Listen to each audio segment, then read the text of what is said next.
Hello and welcome to FarmCon 21. I'm here in our cozy studio again to lead you through the many presentations, telling you more about the upcoming Farming Simulator 22 and more.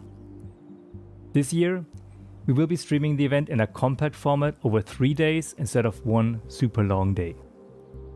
What we really miss is meeting you in person and talking with you about what you've just seen or any other burning questions you might have.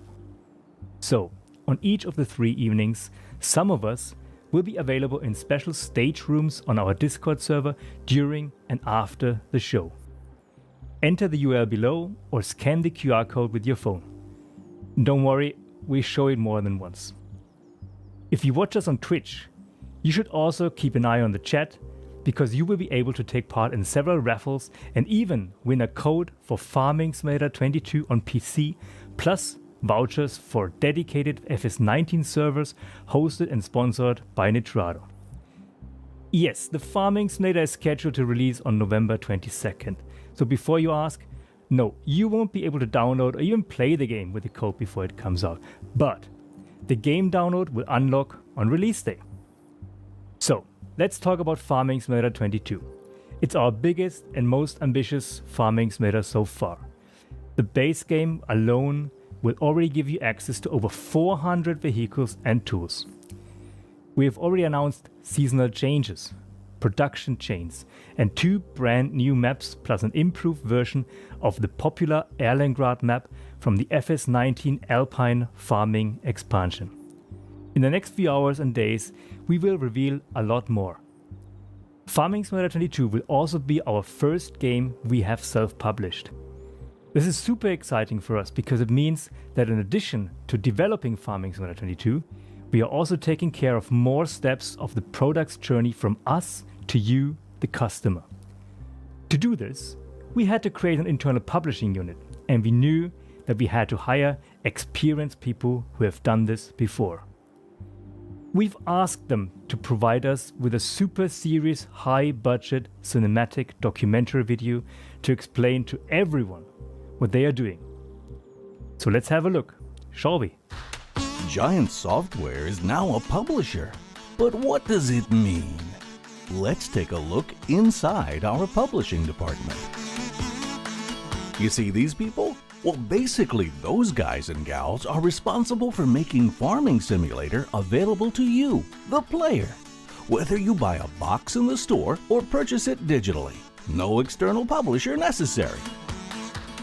Although bringing it to the stores is a much more complex undertaking, and that's how it works. Oh look, this friendly fella is Boris. He's the head of publishing at Giant Software. He oversees the whole publishing operation all over the world. When Boris receives an order from a distributor who wants to sell Farming Simulator, he gets very excited and tells Anna and Carlo. Haha, this joyful gal is Anna. She's excited about the order too, and will go on to get the production started right away. No time to lose. Anna will give the production order to the pressing plant. They produce the disc containing our game. Meanwhile, Carlo tells them to do it diligently and quickly. Otherwise, Anna will not be so joyful anymore. Ain't nobody want that. Carlo is also responsible to oversee every step along the way of the whole production process. If something goes wrong, he finds solutions and talks to everyone. But for now, the pressing facility is excited too. Since Farming Simulator is a successful game all around the world, it's a big and important job. The game will now be produced. When the disc is ready and approved by us, it will be shipped to our distributors, who bring the game to the stores with success-fueled excitement. Wow! Now the retail stores are excited too, because Farming Simulator is a popular game, and stores like popular items. It's now on the shelf. This is a customer. Let's call him Bob. Guess who's excited to see Farming Simulator in the store? Right, it's Bob. Because he likes Farming Simulator or wants to get to know it. Aren't new things exciting? Yeah, they are. Oh, maybe Bob has a son or daughter. That's even more people to excite with the joy of virtual farming. Haha, in the end, everyone is happy. Unless Bob is not and decides to go on social media. The end. So, Boris, nice to talk to you. How are you? fine things that we are announcing. So for that reason, absolutely fine. Okay, cool. So why don't you introduce yourself again for our fans? Sure. My name is Boris, and I'm the head of publishing for Giant Software, and now with the company for more than 15 months. And it was an amazing ride. So you're with us for over a year now, and what have you learned since then? I've learned how effective it can be to work with such a young, dedicated team. You start processes, and processes get done. It's crazy. Tell us a little bit more about your team, like how did it get formed? My team was formed through classic search and past collaboration. Carlo, for example, was a tip that was given to me. And with Carlo, we have the best possible product manager that we could get for Giants. And Anna, I was working together with Anna for more than 10 years. And after I've convinced her to come to Giants, she really has taken the professional inter-firm communication to a new level. What have you achieved since then? A lot, to be honest. We could establish ourselves as publishing partners together with Sony, Microsoft, Nintendo, Valve, Epic, all of the big ones. So really a lot. And what is even more necessary, we have also been able to integrate all processes which are needed to bring out a proper product. So I guess a lot of our fans want to know what exactly is beneficial for them that we now self-publish as a developer and a publisher, of course. So what would you say is the big benefit for our product now that we're a publisher too? By working with a large number of distributors, we have now the opportunity to get much more direct in contact on every region in the world. For example, we've already been able to maximize the outcome of our communications in North and South America, getting more direct into the regions with getting in touch with the influencers and all of that stuff really helps a lot. What would you say is the benefit for us as a company, as Giant Software, to self-publish? I think the most important reason why the owners of Giants made the decision to go self-publishing is the more direct contact to the fans. And with having this, I think we can record their wishes and opinions to make an even better game in future. And of course, another important point is to explore new regions like Asia and others. Okay, cool. So when we are talking about new markets and of course various examples, what exactly will fans notice when we now self-publish the game? They will find the product in the shelves of retail. I think this is the most important thing. So more players will find the game in the shelves now. Can you give us some examples on where they will find the game? Eastern Europe, Southeast Asia, and Middle East. And this will naturally give us more fans and more fans to the Farming Simulator community. And of course, will there be new languages supported in the future? Yeah, we already integrated the Nordic languages, for example, or even Brazilian Portuguese to make the game more accessible to children not yet speaking English, of course. Perfect, tell us more. And as a conclusion of all this, of self-publishing, self-publishing means more fans means more feedback, feedback means better games in the future. That sounds good. Can you tell us already from a publishing side what will improve with Farming Simulator 22? Yeah, of course. We have already been able to streamline our pre-order strategy, so to avoid all of the confusion of having different pre-order items, whatever. So we will only have one pre-order item and you can receive it wherever you pre-order your game digitally or afterwards buy it physically. And this, I think, is a really good thing to avoid all of this confusion. Okay, can you tell us again what the pre-order item will be? Will be the Class Saddle Track pack. So it's not only a tractor, but it's a machine which comes with many different attachments. Cool, thank you. Thank you. And now we get back to Martin showing you more of FarmCon. So that's self-publishing. We are super excited and can't wait for the 22nd of November and release Farming Simulator 22 worldwide. Speaking of worldwide, let me tell you about the Farming Simulator Ambassadors Network. Our community team works together with ambassadors across the world to get feedback from as many regions as possible. We asked some of them to introduce themselves and tell us a bit about their Farming Simulator experience. Let's start with Bruno from France. Bonjour, c'est Bruno d'Univers Simu. Vous me connaissez plus sous le nom de Simulagri-Modding. Je suis vraiment très fier aujourd'hui de représenter la France, de représenter Farming Simulator en France via le réseau ambassadeur. Merci Giant Software pour cette opportunité. Vous êtes nombreux à m'envoyer des messages chaque jour via Discord, Facebook ou Twitter, via nos réseaux sociaux pour bien sûr de faire vos doléances et je les remonte ensuite à Giant Software. Vous avez vu le résultat, aujourd'hui on a la vigne, une culture emblématique de la France qui arrive sur Farming Simulator 22. J'espère qu'à l'occasion de cette FarmCon on aura d'autres annonces. Moi personnellement, voilà, j'attends un petit peu plus de l'élevage dans Farming Simulator 22 et notamment de l'élevage de chevaux. Qu'est-ce que t'en penses toi? T'en dis quoi? Bon, lui il n'est pas très bavard, peut-être que dans Farming Simulator 22 les chevaux seront un petit peu plus bavards. Hein mon coco? Allez, je vous souhaite une bonne FarmCon et je vous dis à très bientôt. Ciao tout le monde. Thank you, Bruno. So back to Farming Simulator 22. A month ago, on the 22nd of June, we did have another exciting moment though. The release of the Farming Simulator 22 cinematic trailer. It shows the passion and hard work farmers proudly dedicate to the job. Such a trailer is hard work though. Already towards the end of last year, we internally discussed the direction we want to take with the trailer and started looking for a partner to realize that vision. With Capsule Studios from Paris, we found this partner. And every time I got a weekly status update with the latest version, I got super excited. So let's have a look at how it all came to life. Let's go to Paris and check the archives. But first, let's watch the trailer one more time.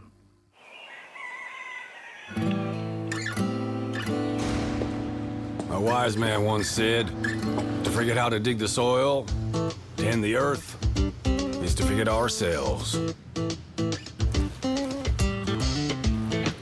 Well, maybe some have, but a few of us still know. You gotta be willing to put in the time, make the sacrifices, and the hard choices.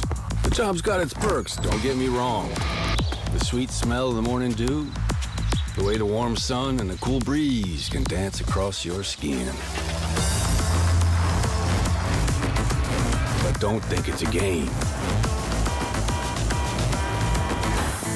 The farm's got a way of sorting the wheat from the chaff. Just remember to keep your wits about you. You fall, you get back up again. 'Cause this is more than just a job. It's a calling. Who else would choose to wake up early in the morning, tear up their hands working in the fields all day, and then spend the evening planning how they're gonna do it all over again, better, tomorrow?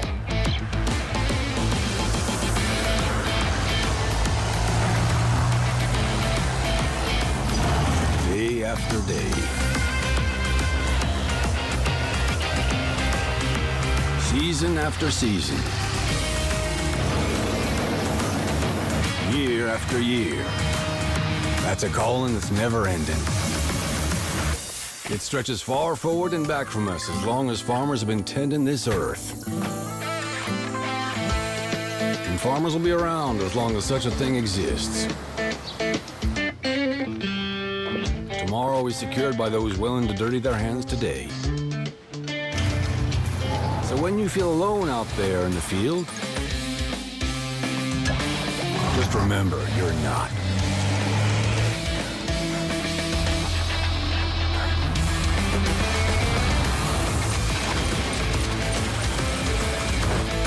Think about all those that have come before you.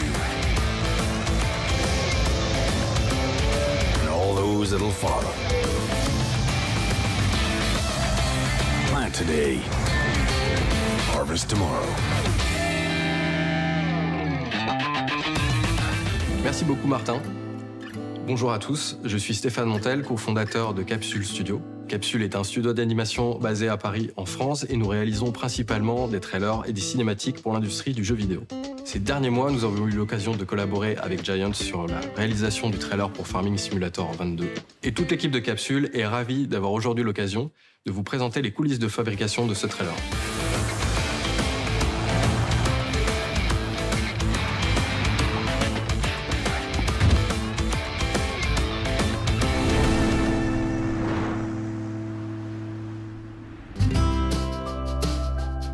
Début 2021, nous avons commencé à discuter avec Giants de l'histoire du trailer.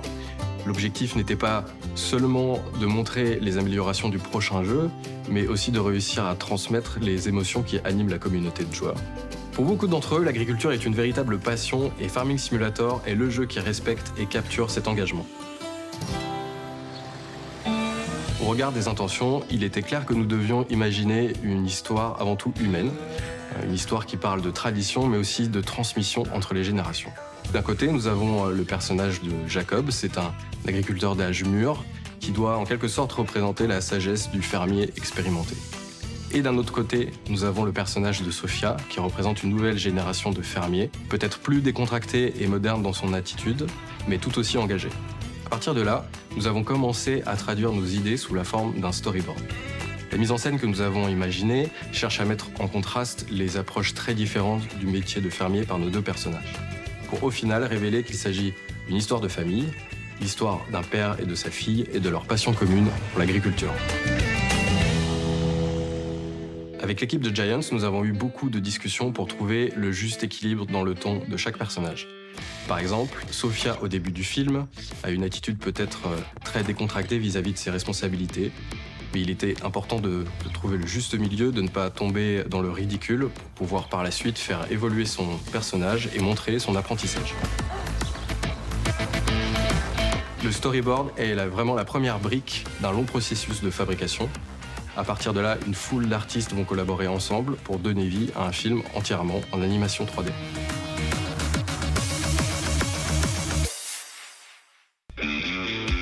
Bonjour à tous, je suis Alice Ruquier, caractère TD à Capsule Studio.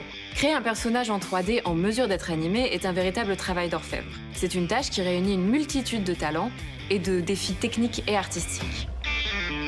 Dès le départ, nous avons pris le parti de baser notre travail sur des sources de véritables humains. À l'image d'un vrai film, nous avons organisé un casting afin de choisir l'actrice et l'acteur qui incarneraient le mieux les personnages du trailer. Notre choix s'est très vite arrêté sur Anaïs Parello et Dominique Gould. Cet acteur et cette actrice professionnelle avaient toutes les qualités possibles pour incarner au mieux la voix, le mouvement, mais aussi le visage de Jacob et Sophia. La première étape a été de scanner Anaïs et Dominique. Cette étape consiste à prendre en photo sous tous les angles le modèle afin de reconstituer la texture et les formes de son visage. Cette base de travail est ensuite fournie à l'équipe de caractère artiste qui va la peaufiner et l'adapter aux besoins du trailer. Cela consiste notamment dans le travail des textures et des particularités qui vont donner le réalisme à la matière des personnages. En suivant les designs, il faut également créer les coupes de cheveux des personnages, qui ne sont pas nécessairement celles de nos acteurs. Il faut également créer les vêtements et les accessoires qui seront portés dans le trailer. Enfin, l'équipe de caractère TD va créer le squelette des personnages en 3D. Le squelette en 3D, c'est l'armature invisible qui va permettre de manipuler et d'animer le personnage. Elle va également permettre de récupérer toutes les informations de mouvement qui seront issues du tournage de motion capture. Pendant toute une journée, chaque scène est jouée en studio. Les acteurs portent une combinaison spéciale qui permet à une multitude de caméras infrarouges de capturer leurs mouvements sur le plateau. Cela demande de faire preuve de beaucoup d'imagination pour rentrer dans la peau des personnages puisque le décor est extrêmement minimaliste. Donc les acteurs doivent se projeter dans ce qui ressemble plus à une pièce de théâtre sans costume. À partir des meilleures prises, on récupère le mouvement des corps qui va ensuite être reprojeté sur le squelette de nos personnages en 3D. Commence alors l'étape de prévisualisation. C'est une étape qui consiste à créer une maquette 3D du film qui va se concentrer sur les aspects de la mise en scène. Le cadrage des personnages dans les plans, les mouvements de caméra ou encore le montage. Tout ce travail est ensuite fourni à l'équipe d'animation qui va peaufiner et l'adapter en fonction des besoins du trailer. Pour chaque plan, tous les éléments animés vont être retravaillés, peaufinés, afin de rester réalistes tout en respectant les intentions artistiques de l'histoire du trailer. Enfin, l'animation faciale des personnages est elle aussi issue du tournage de motion capture. Les expressions des acteurs ont été filmées et ensuite reprojetées sur les modèles 3D de Sophia et Jacob. Just remember to keep your wits about you. You fall, you get back up again. Because this is more than just a job. It's a calling. À ce stade, la création des personnages et l'animation est déjà bien établie et plus d'une douzaine de métiers différents ont déjà collaboré ensemble. Mais ce n'est qu'un pan de la production. En parallèle, d'autres équipes sont en train de s'occuper de la création des décors, des éclairages et du rendu des images qui vont constituer le trailer. Bonjour à tous, je m'appelle Sami Sefadj, je suis environnement lighting artist chez Capsule Studio. Quand on pense à Farming Simulator, on pense très vite aux tracteurs. Beaucoup de tracteurs. Les discussions avec Giants ont été très importantes sur le choix des véhicules afin de nous aider à apporter de la cohérence aux actions de nos personnages. Giants nous a donc guidés pour rendre les tracteurs et les modules aussi authentiques que possible. Cela passe par le traitement fidèle de chaque accessoire, couleur, texture et de tous les mécanismes en mouvement. Nous savons que le moindre détail est important pour la communauté des joueurs de Farming Simulator et au final, ces véhicules sont devenus de véritables personnages à part entière de notre trailer. À travers ces véhicules, nous découvrons un ensemble de décors inspirés du nord-est des États-Unis. Le travail de création des décors en 3D est avant tout un travail d'observation. À partir de références réelles, les artistes en charge des environnements vont créer une première base de décors qu'ils vont complexifier petit à petit en ajoutant divers niveaux de détails tels que les végétations, les objets et divers éléments architecturaux. À ce stade du film, chaque scène comporte les personnages, les véhicules et les décors. Tous ces éléments sont animés afin de raconter l'histoire du trailer. L'équipe de FX Artists peut alors intervenir afin de créer les différents effets tels que la poussière, la fumée et les particules. Chaque effet est simulé physiquement afin d'être le plus réaliste possible. C'est une étape très importante afin de se rendre compte de l'influence des éléments animés sur leur environnement. En parallèle, l'équipe des environnements artistes poursuit son travail sur l'éclairage de chaque plan du film. L'objectif est de rester réaliste tout en ne négligeant pas l'aspect cinématographique et artistique du trailer. Chaque séquence a donc son propre éclairage, sa propre couleur, afin d'accompagner la narration. Par exemple, l'hiver est marqué par des tons froids, alors que l'été est beaucoup plus chaud et lumineux. La lumière a donc une double fonction, celle d'illustrer le passage du temps entre les séquences, mais également d'appuyer les émotions exprimées par le trailer. Après l'étape d'éclairage, il faut calculer chaque image qui constitue le trailer. Chaque seconde d'animation nécessite 25 images, et chaque image met entre 2 heures et 24 heures pour être calculée. Toutes ces images sont ensuite assemblées pour former l'intégralité du film. On vient alors apporter les dernières finitions avec l'étalonnage des couleurs. C'est l'aboutissement de l'aspect visuel du trailer.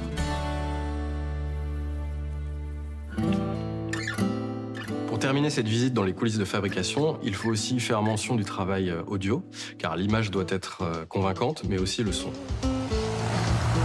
Giants nous a partagé des banques de sons très réalistes pour le bruitage de chaque véhicule. Et la musique a été composée spécialement pour le trailer. Elle vient subtilement renforcer le caractère particulier de chaque personnage. Pour les séquences de Jacob, par exemple, on utilise principalement des riffs de guitare classique, alors que dans les passages sur Sophia, on utilise plutôt des sons électroniques. Ces deux thèmes viennent s'assembler progressivement dans le trailer, se renforcer jusqu'à la conclusion du film.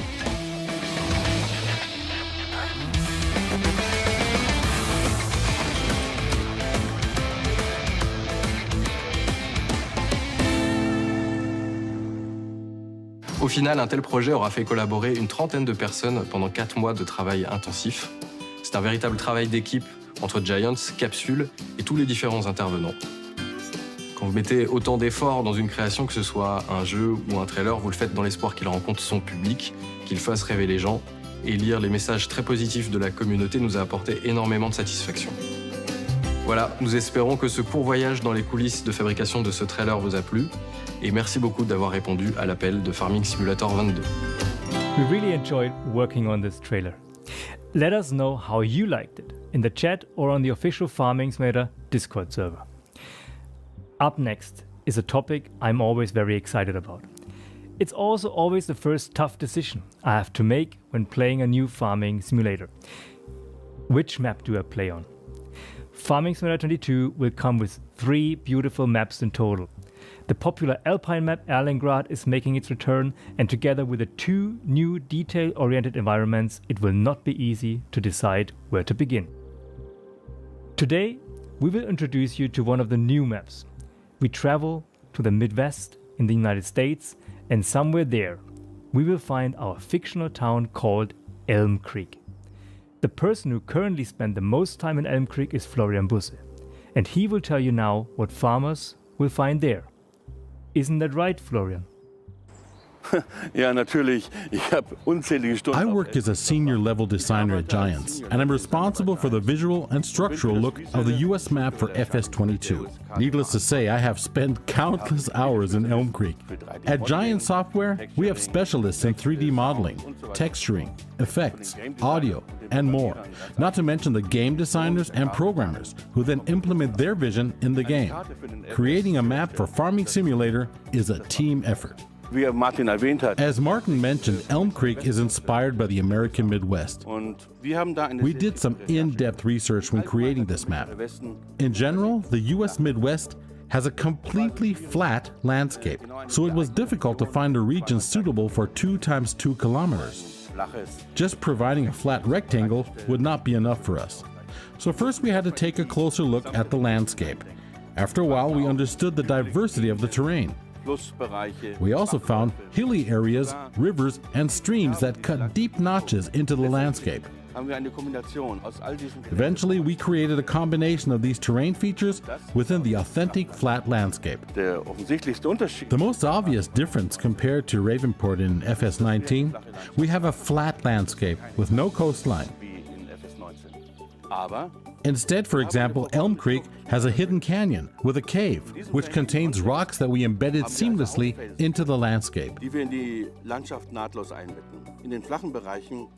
In the flat area, we also work with slight increases and decreases in elevation.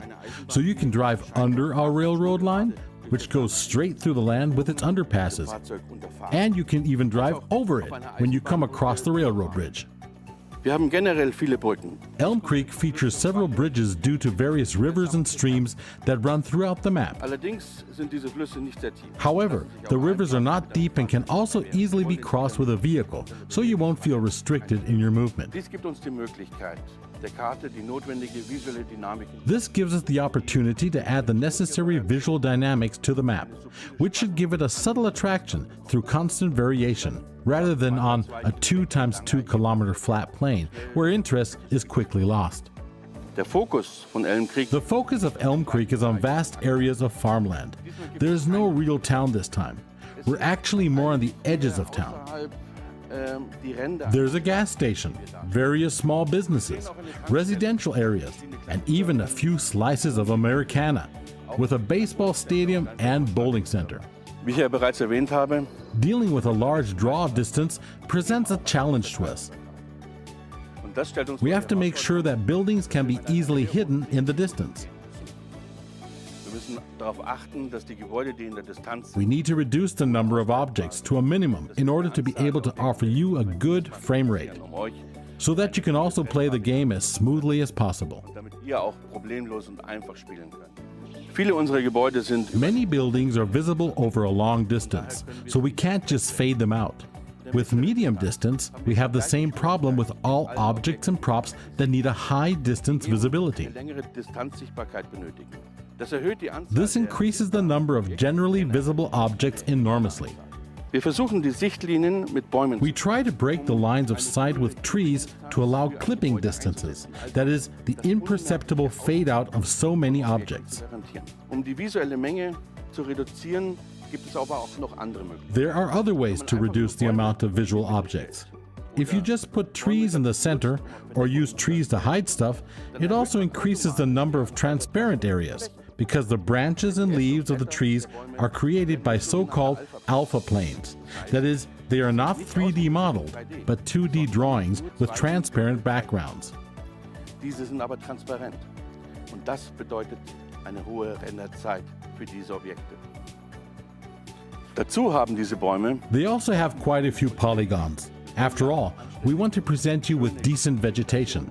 That's the design challenge. Gestalterische Herausforderung. Man möchte wundervolle Grafiken. We want to provide you a game that features great graphics, but also smooth performance. Gibt es ein technisches To solve this, there are various technical remedies, and each remedy has its own side effects. das richtige Heilmittel anzuwenden und die The art is now to apply the right remedy and to balance side effects in a way that we get a stable and high frame rate. Our programmers and technical artists do a fantastic job and guarantee you a smooth experience. Im Gegensatz In contrast to the farm layout of FS19, we decided to place the farm in the middle of the map so that the player can spread out to all sides and have all the possibilities to create their own unique farm. individuelles Farmspiel zu gestalten. Dazu haben wir die Anzahl der zusätzlichen To Dekorationen do this, we reduced the number of additional decorative buildings in the farm area and decided to make the buildings open and accessible. Auf der einen Seite mehr Platz für eure eigenen Gebäude. This way, you have more space for your own buildings without those that you don't need getting in your way. So hat jetzt zum Beispiel die Garage Both the garage and barn interiors feature multiple levels. You can drive into the buildings and store your vehicles there. The barn can also be used as a storage room for pallets, big bags, or other items you need for farm operations. Forklifts and other small vehicles will fit through most of the doors. sicher die The fields may seem small at the beginning of your career on Elm Creek and FS22, but remember, in the beginning, players don't have much money, and the bigger the field, the higher the costs. Insgesamt gibt es In total, there are 81 predefined fields on Elm Creek, more than we've had before, but we still have the larger fields typical for the region. großen Felder auch, die die typische Landschaft in den USA. Experienced players with the appropriate equipment will find these larger fields to be a great addition to their farming business.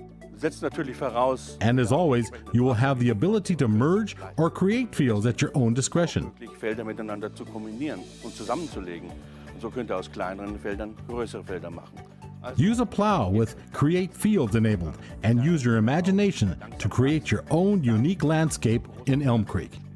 wenn ihr euch die Karte ansieht, If you look at the map, you will notice that many various field shapes exist. Some have rounded off edges, some are shaped completely differently. This is to provide a more authentic alignment with the infrastructure and a believable embedding. Struktur und eine glaubwürdige As in the Alpine map, we offer undefined areas with complete organic shapes. Flächen mit The vollständig player has to discover them on their own, as they are not predefined and do not have a number on the minimap. Minimap haben. Die Tutorialfelder am Anfang The tutorial fields at the beginning are rectangular, so each player has the opportunity to save time and enjoy a comfortable start in the game. euch entscheidet, mehr Zeit für das Spiel When you decide to invest more time in the game, the challenge increases. effizienter werden in eurem Game. You'll have to be more efficient and do some additional things. Ihr müsst Bäume zusammenschneiden, You'll have to cut trees, schaffen müsst Felder. combine fields, Und so könnt and ihr adjust the field shape so that the helpers are of good help to you. euch eine gute Hilfe sein. Ihr seid derjenige, der bestimmt, was er macht und wo er es macht. Ihr habt definiert, wie die Feld. You determine the best way for your farm to be efficient. Wenn ihr die Karte If you explore the map and go to its corners, you will see farms that you can use in multiplayer mode. Farmen gebaut sind. Und diese Farmen könnt ihr im Mehrspielermodus verwenden. Diese Bereiche finden sich eben in den Ecken. Sie haben das gleiche They have the same layout concept as the starter farm, with small fields in close proximity. Felder bieten ein ideales Startgebiet. The surrounding fields make them an ideal starting area with opportunities to expand later. Finden sich noch Gebäude, die aber nur zur Illustration für den Singleplayer. You can, of course, build your own farms any way you wish, on any land that you own on the map. Generell wollen wir euch We wanted to achieve more complexity in the architecture in FS22, more details and layers, so that everything becomes more believable and authentic. Think about the vehicles that are also getting more detailed. Both of those things have to grow together now. The world has to become more detailed, just like the vehicles. Jetzt genug gefachsimpelt. That's enough shop talk. Now, I'd like to show you some very special places in Elm Creek that are my personal favorites.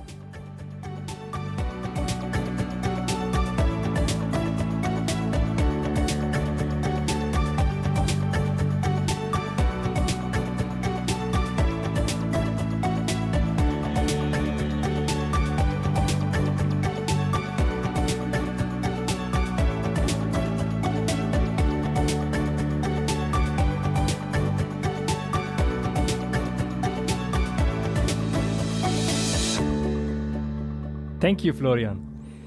I'm tempted to start my Farming Simulator 22 on Elm Creek now. That said, we still have to show you the other new map, and, well, we'll save it for later. We want to show you a lot at FarmCon, but we also want to keep some gems for the future.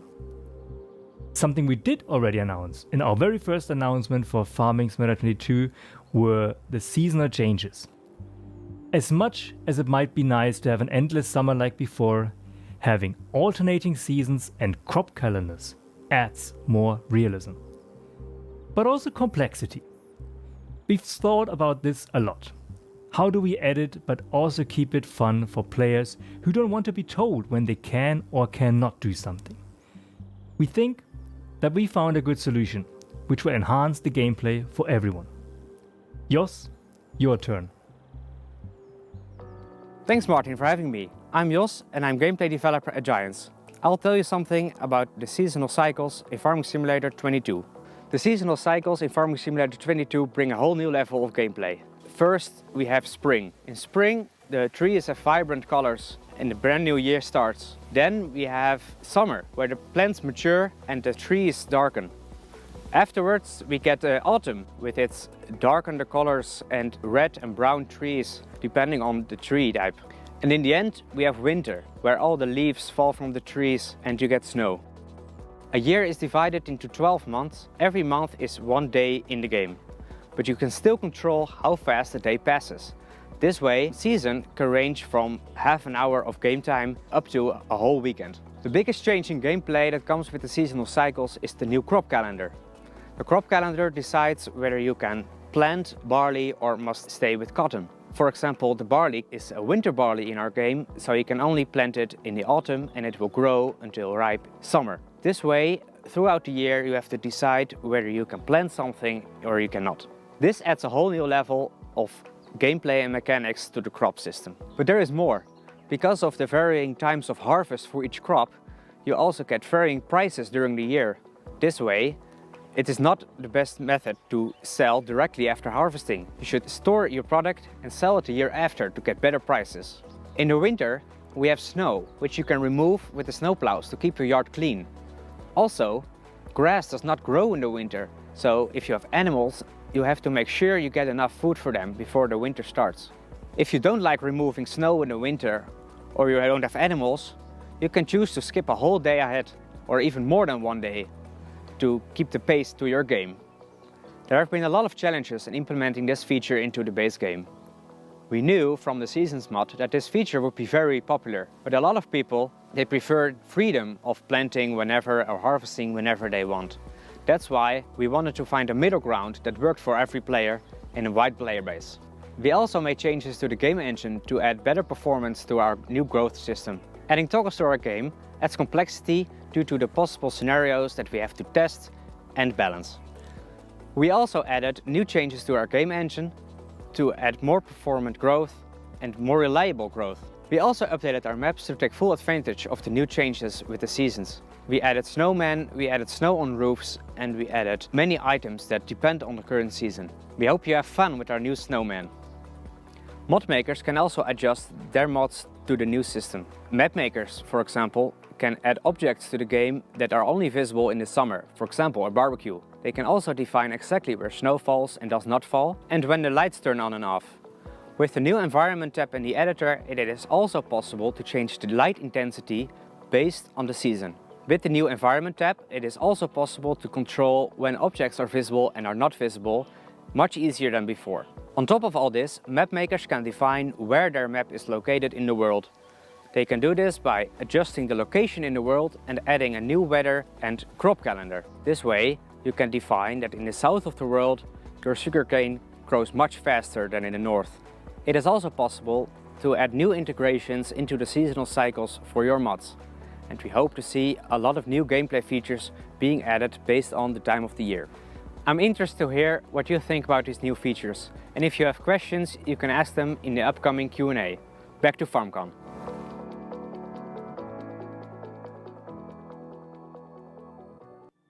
Gotta say, I like summer, but I'm looking forward to snow in Farming Simulator 22. If you'd like to have a chat with Jos and other Giants folks, then join our Discord server, where we will be available during and after the show. On there, you will also find discussions about the Farming Simulator League. In the FSL, teamwork, coordination, discipline and precision are needed to take home the victory when the teams fight for a prize pool of 250,000 euros in the current Season 3. I bet we see some really exciting matches in the next tournament, which will take place this weekend. Our next ambassador is actually a part of Bednar's FSL team. Let me introduce you to Jose from Czech Republic. Zdravíme FarmCon! Jmenuji se Jose, jsem streamer a youtuber. Zároveň jsem součástí týmu FSL Bednar.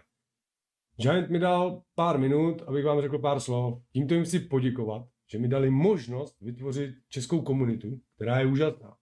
A pomalu se zapojuje do vytváření módů pro Farming Simulator. Jsem rád, že mě komunita v tomto podporuje. Bez vás by to nebylo ono.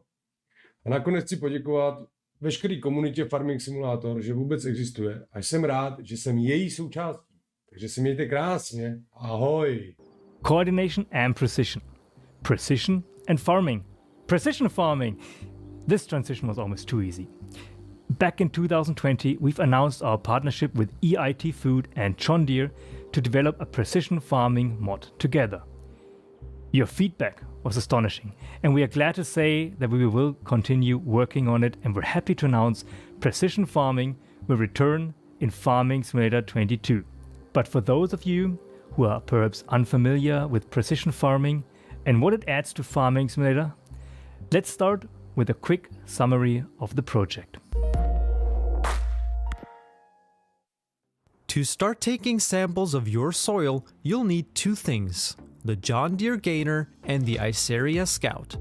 With the sampler, we can find out on which types of soil your crops are growing on.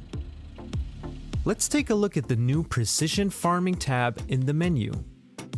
There are 4 different kinds of soil: loamy sand, sandy loam, loam, and silty clay, each offering a different level of yield potential. They will become visualized on the map after you've taken and analyzed the samples. The next step is to find out about your soil before you begin preparing the field. Samples are collected in the vessels at the bottom of the unit. Let's switch to the soil map and have a look at the visual impact of taking samples with a 25-meter radius. You can see the radius on the minimap as well. This is the only indication for areas with samples taken. They're not analyzed yet. Since 1 or 2 samples won't give you enough data, you need to cover as much of the field as possible. Have enough samples collected? Press Z. Depending on the difficulty, the price of analyzing the samples will vary. When you get the lab results back, you'll see the soil properties on the soil map. Now you have the data. Not only are there 4 different soil types, you also have to take into account different pH levels and the content of nitrogen when improving your yield. You can increase your pH levels by liming the fields. The most prominent addition in the UI is the lime application bar. While the red mark shows you the current pH level, the tiny flag indicates which pH value to aim for. By pressing the comma button, you can activate or deactivate the automatic application rate of lime. If you choose automatic mode, the pH value will be increased dynamically up to the optimal value. Each soil type has a different optimum value. You can see the liming results on the pH map. You now need to provide the crops with nutrients by getting the nitrogen levels up. Depending on the crop you want to sow, use slurry or manure first. These help to reduce the application rate and costs for mineral fertilizer later. After sowing the crop, you can adjust the nitrogen level to the crop target value with mineral fertilizer. While liming and fertilizing, you'll see the rising values live on the minimap. After the usual field work, including the removal of weeds, the crops will soon be ready for harvesting. But that's not all. Precision farming is about collecting data and statistics too. Here, you'll see everything that has happened so far. How many soil samples you took per field and how much it cost, and how much lime and fertilizer was applied. Depending on how many fields are in your possession, you might be using the AI helper. His route can now be optimized with the help of the GPS signal provided by an RTK station. There are 2 different RTK stations to choose from. After placing the RTK station on your farm, the helper will work more efficiently, meaning you'll save seeds, lime, fertilizer, fuel, and in the end, money.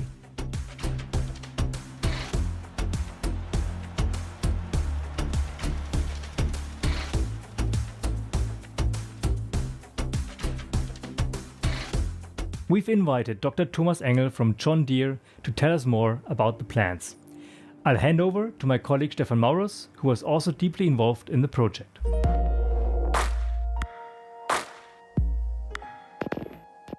Welcome to this interview. My name is Stefan Maurus, as he already told you, and I'm a gameplay programmer here at Giant Software.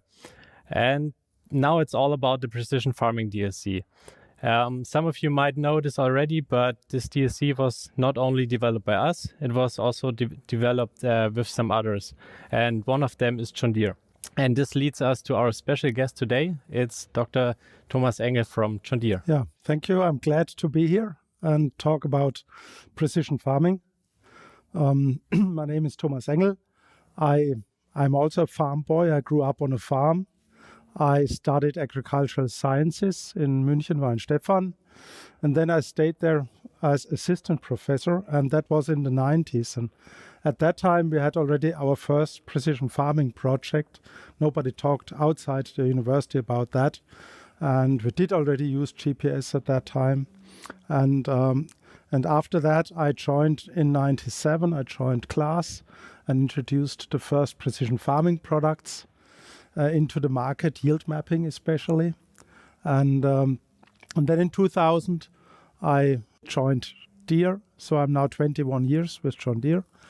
And I was first responsible for the development of precision farming products. And then I had the overall responsibility for precision farming in Europe till 2015. And since then, I'm manager technology innovation strategy, looking further ahead, what are the next important technologies in future we should work on, and also working with universities, with students, working with startups. And but most of the time, it's all related to precision farming. So precision farming is more or less the area where I'm in since 30 years. That's pretty interesting that precision farming is more than 20 years old and not just a thing that came up a few years ago. That's also new to me. Can you tell us a little bit about the project? How did it came up and what was your role in that project? I think precision farming, like I said, is quite old, but the adoption at the farmers level is still not where it should be. And also a lot of people outside agriculture have no clue about that. That's why we thought a project or a DLC for the Precision Farming Simulator could be quite interesting. And then another thing came, and that is called EIT Food. So EIT Food is a big consortium, and John Deere is a member of that consortium.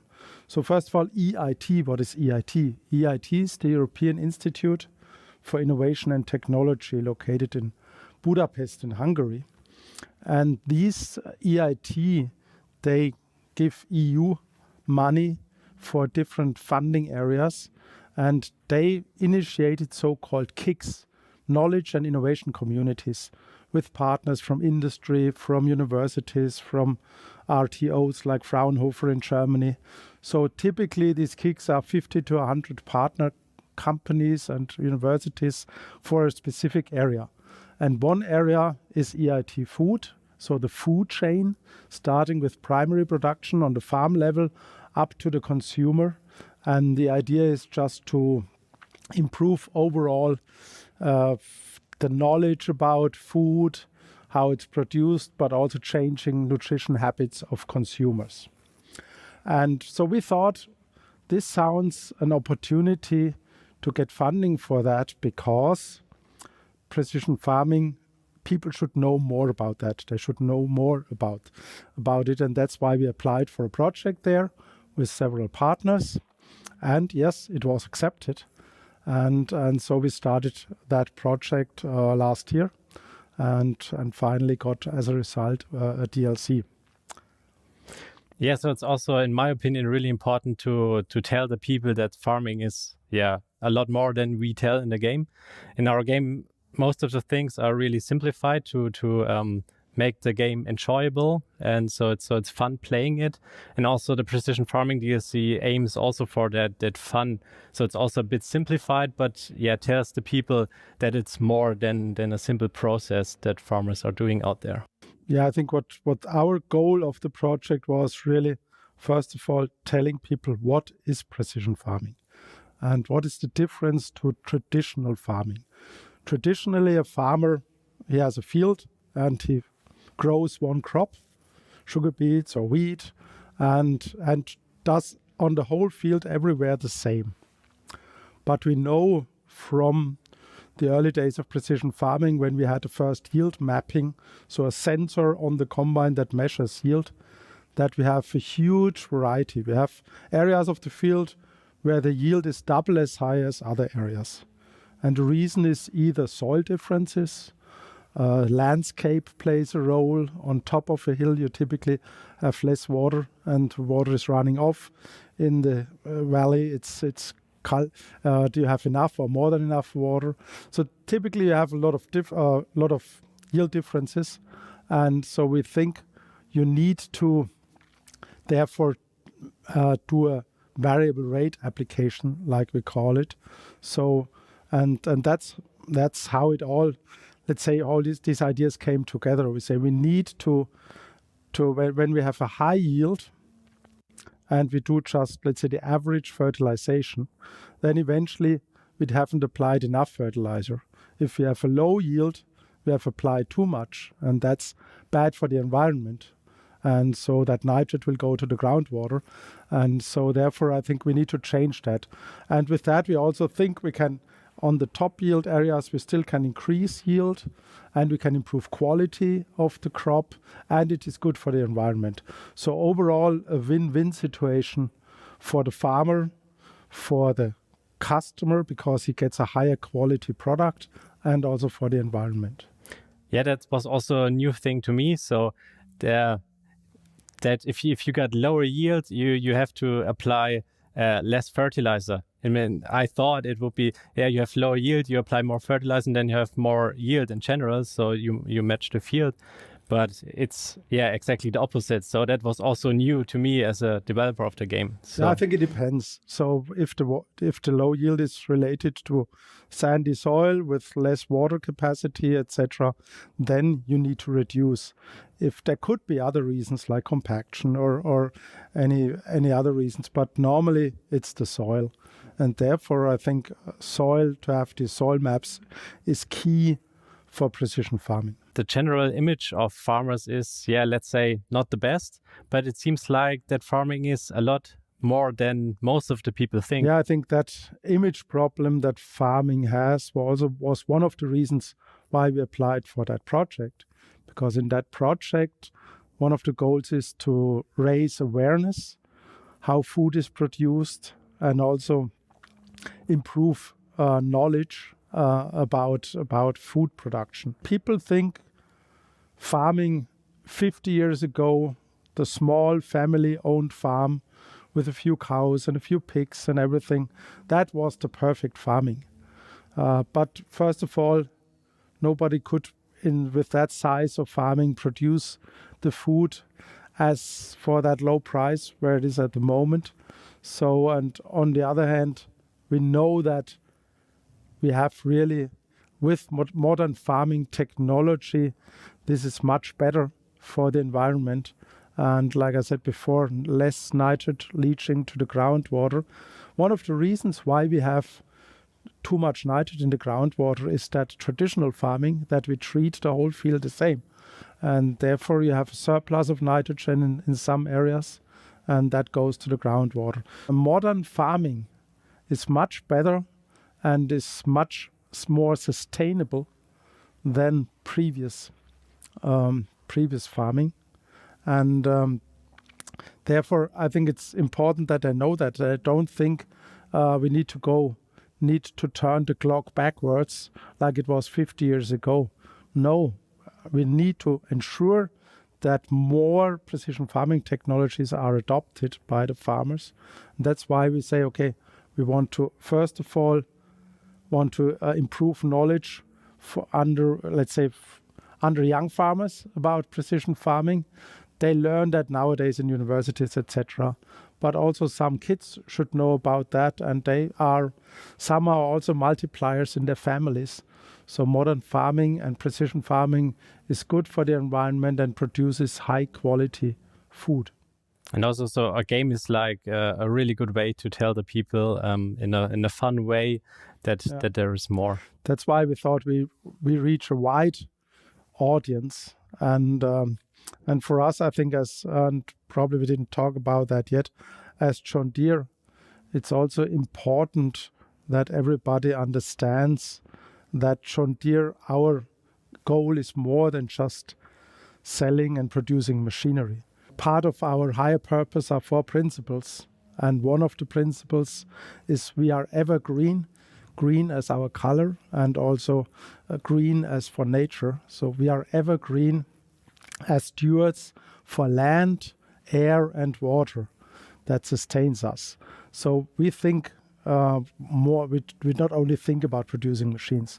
We think how can we improve overall life of everybody on the planet.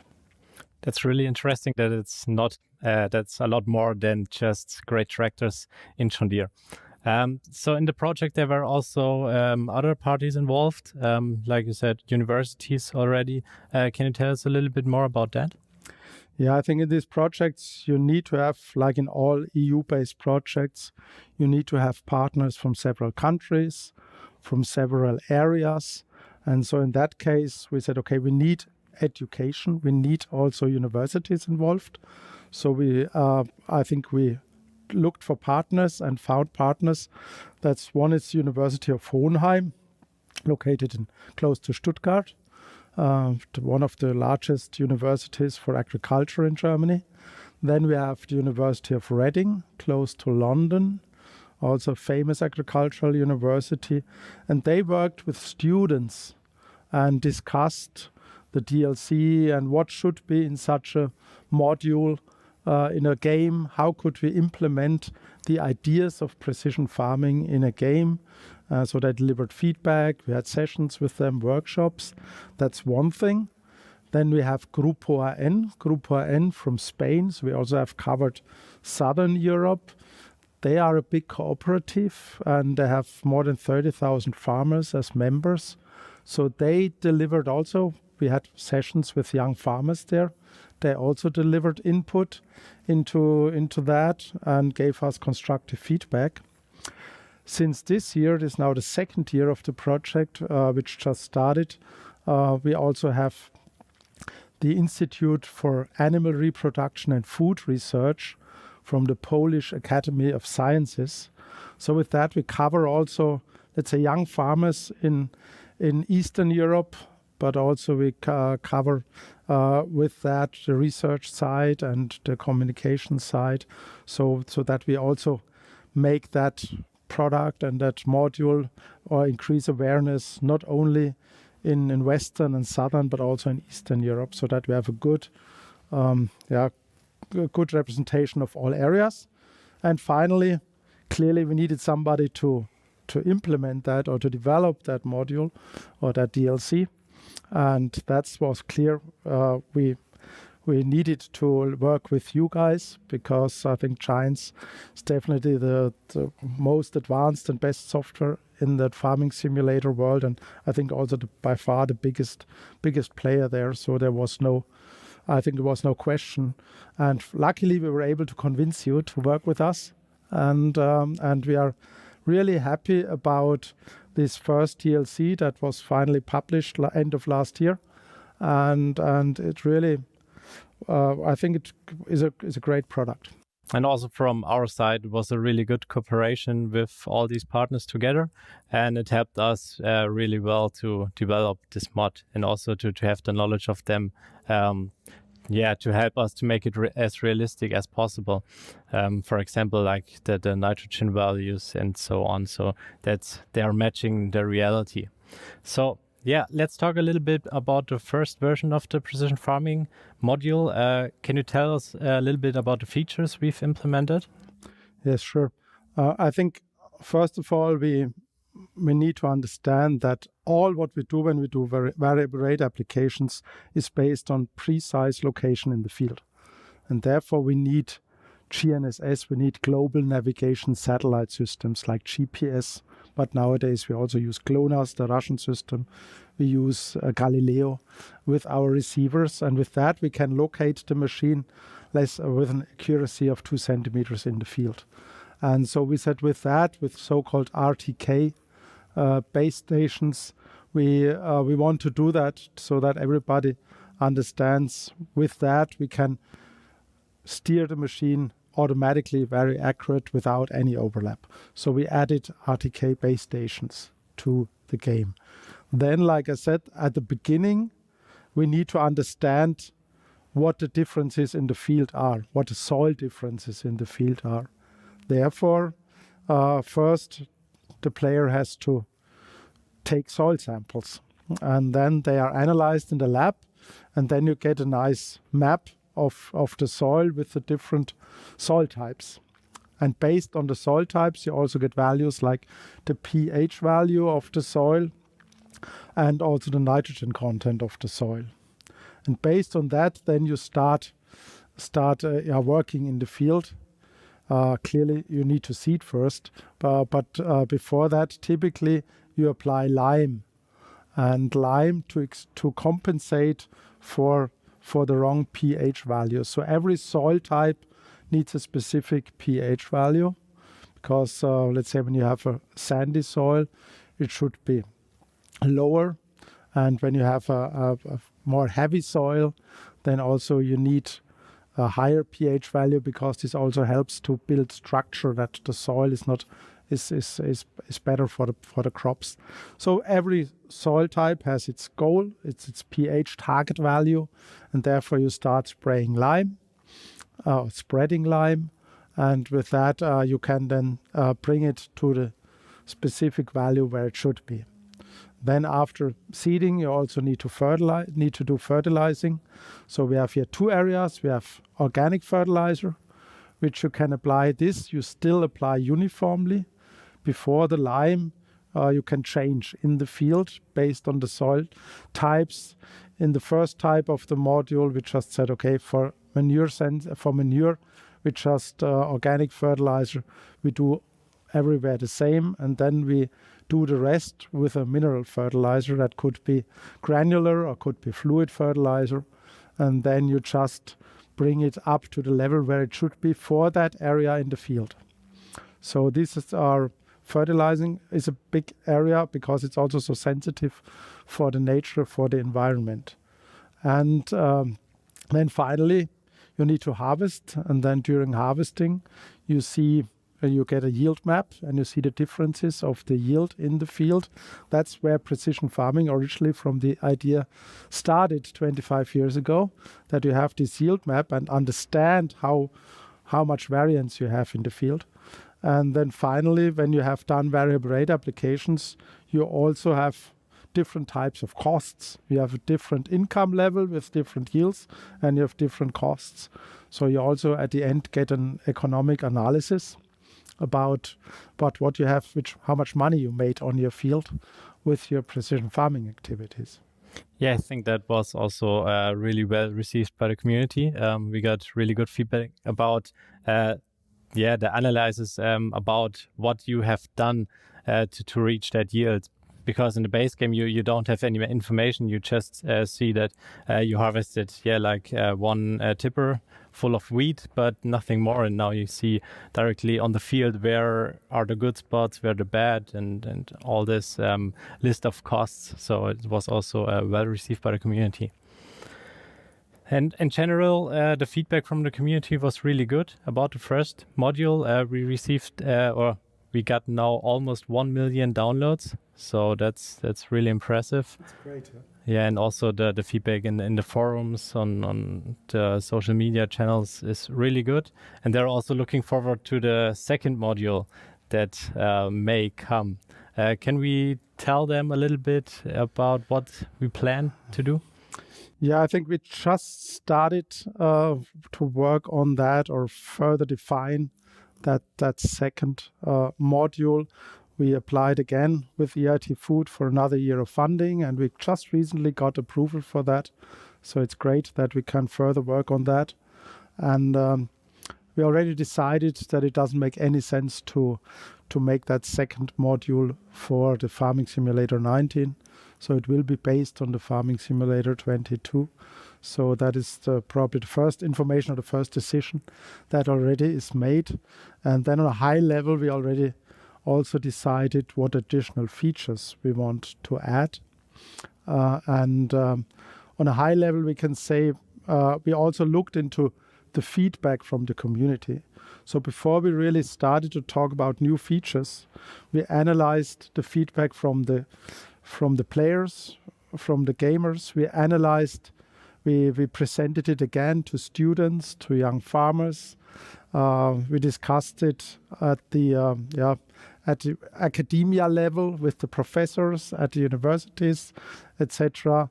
And after all that feedback, we made a priority list. What should we and could we do as a next step? Because there are a lot of ideas, but you cannot do everything. So I think one of the feedbacks was this taking soil samples is nice, but it's so time consuming. And for some, it just takes too long. So we said that definitely we have to add an option that you can somehow purchase a soil map from a lab or from a service provider who can then does the soil sampling for you, and you get the map at the end. Another area which is very important and which is also, I think, for a lot of people, a very sensitive area especially for the not for the farming level, and we want to also there spread the message what is possible is weed control. Weeds need to be controlled because otherwise they take away light, nutrients, water from the crops, and therefore the yield goes down, and we cannot afford that we have lower yields because we need to feed the population. So we need to do something against it. And one thing which is highly discussed at the moment is that herbicides are bad. You shouldn't use herbicides because, like glyphosate, is with all these discussions around could eventually create cancer, etc. So people don't like that farmers are using herbicides. So weed control is important. So what could we do? We could do also mechanical weeding, for example, and not using herbicides, and that's also possible nowadays.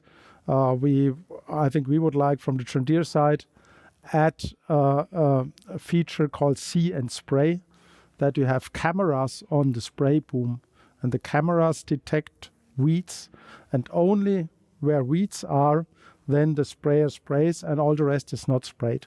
So with that, we have done research. In some areas, you can reduce the amount of herbicides by 90%. So the impact on the environment is huge.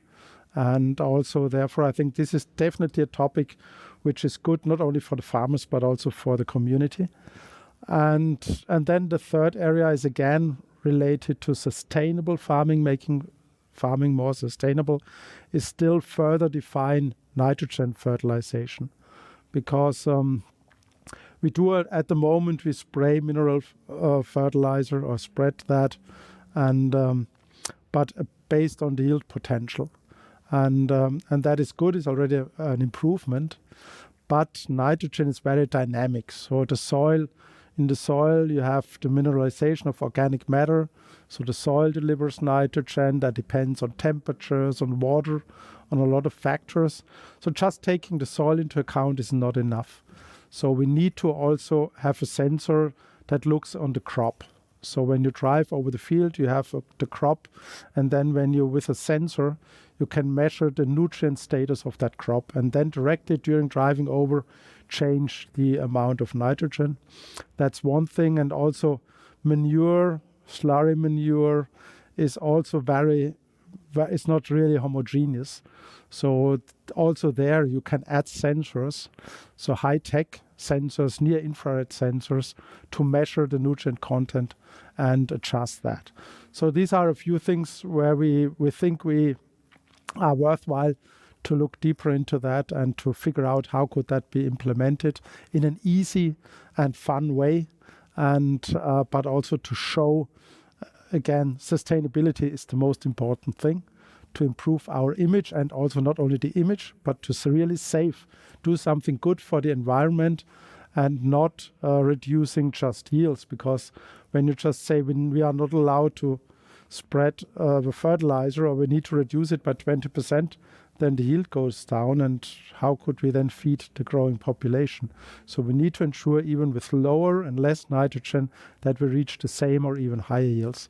And we think these are the most important things for the future. That sounds really promising, and I'm really looking forward to the second year of this project. Thank you for being here with us in our studio. It was a really interesting talk. I hope you out there enjoyed it as well as I did. And some last words from your side? Yeah, I think it was a pleasure, first of all, to be here. Thank you for the invitation. And we are really looking forward. We are excited that we now can further work on you, also on the Farming Simulator 22, and bring new features, more exciting features. And I think the cooperation so far was fantastic, and we are looking forward to build on that and to make an even greater product. Thank you, Thomas, for being here, and let's get back to the FarmCon.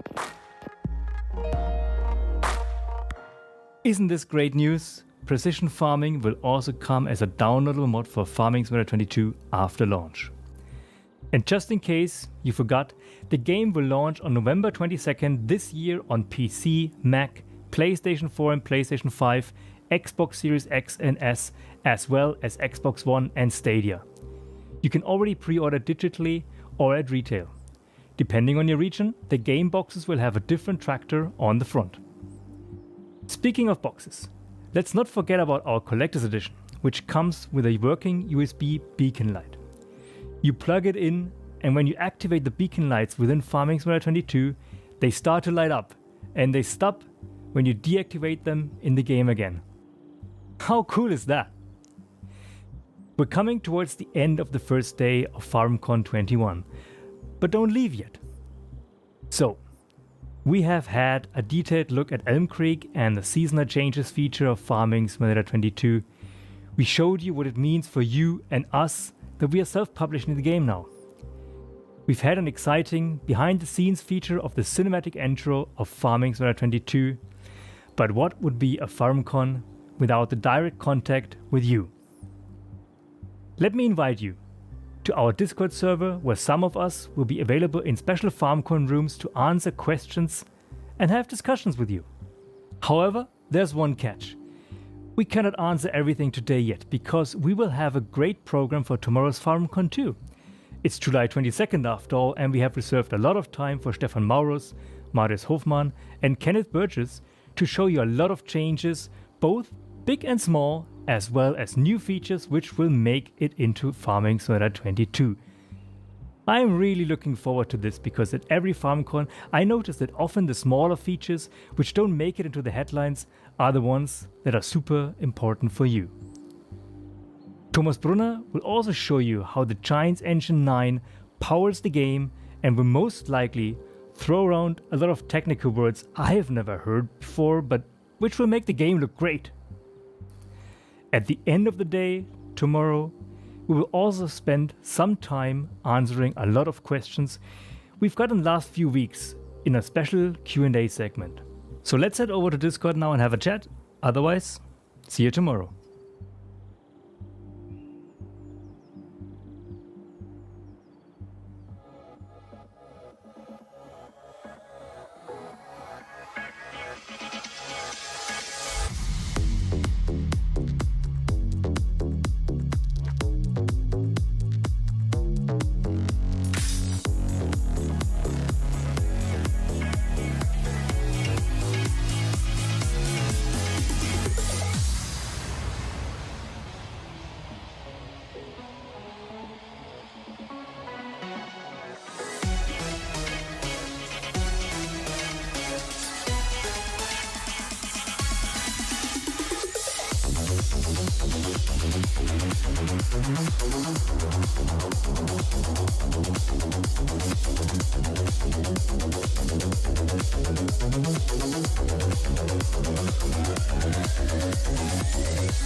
Nobody else. I've got one thing on my mind. I already hear the bell. Baby, I'm not running.